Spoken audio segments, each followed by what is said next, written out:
Assalamualaikum warahmatullahi wabarakatuh. Perkenalkan, saya Teta Herlina, mahasiswa PPG Prajapatan TGSD Universitas Bengkulu. Di sini saya akan menjelaskan filosofi pendidikan Indonesia, topik 4, koneksi antar materi, Pancasila dan profil pelajar Pancasila dari perspektif lain. Di sini saya akan menjelaskan 4 subbab. Yang pertama, topik 4, Pancasila sebagai fondasi pendidikan Indonesia. Yang kedua, topik 1, relevansi perjalanan pendidikan Indonesia. Yang ketiga, topik 2, pendidikan dan nilai sosial. Dan yang keempat, topik 3, identitas manusia Indonesia. Pada topik 4, Pancasila sebagai fondasi pendidikan Indonesia. Pancasila menjadi entitas dan identitas bangsa Indonesia dalam kebinekaan setiap latar belakang kehidupan sosial, budaya, ekonomi, dan agama. Pendidikan nasional Indonesia bermuara pada profil pelajar Pancasila sebagai perwujudan manusia Indonesia yang kuat dengan nilai luhur budaya yang menjadi akar pendidikan. Topik 1 membahas tentang relevansi pendidikan Indonesia. Perjalanan pendidikan Indonesia tidak lepas dari perjuangan tokoh nasional, salah satunya Ki Hajar Dewantara. Pada tahun 1922, Ki Hajar Dewantara mendirikan Taman Siswa dengan maksud meluaskan semangat pendidikan kepada generasi muda dengan mengusung konsep pendidikan yang memerdekakan. Topik 2 membahas tentang pendidikan dan nilai sosial. Pemikiran Ki Hajar Dewantara antara lain budi pekerti, yaitu perpaduan antara cipta dan karsa yang menciptakan sebuah karya. Yang kedua, sistem among.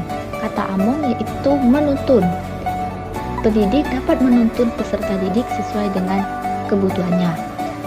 Pendidikan Indonesia yaitu merealisasikan nilai-nilai budaya Indonesia. Dan yang terakhir, kodrat alam dan zaman.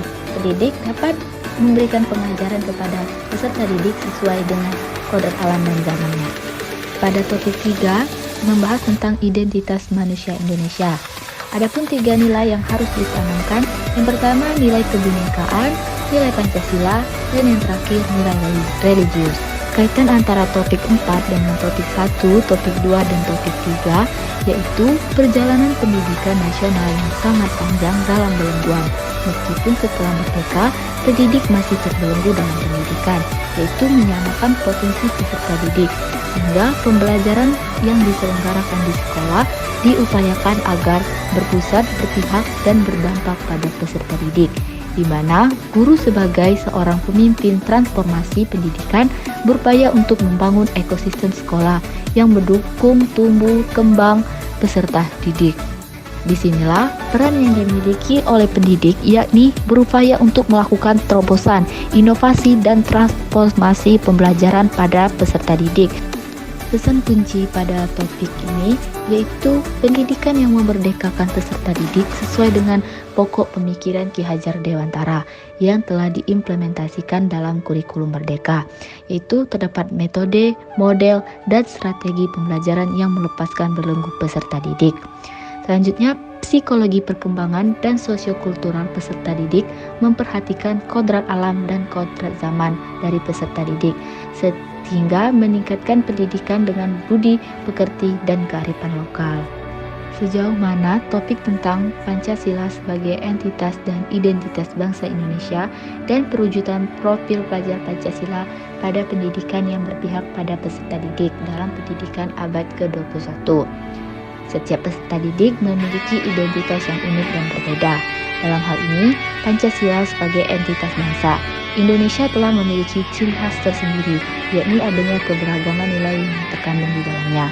Untuk itu perlu adanya perwujudan profil pelajar Pancasila yang membawa peserta didik untuk beriman kepada Tuhan Yang Maha Esa dan berakhlak mulia, berkebinekaan global, bergotong royong, mandiri, bernalar kritis, dan kreatif. Apabila kita telah mengimplementasikan profil pelajar Pancasila, maka pendidikan bisa berpusat pada peserta didik sesuai dengan penerapan pendidikan abad ke-21. Bangsa Indonesia dengan menyatakan kemerdekaan Indonesia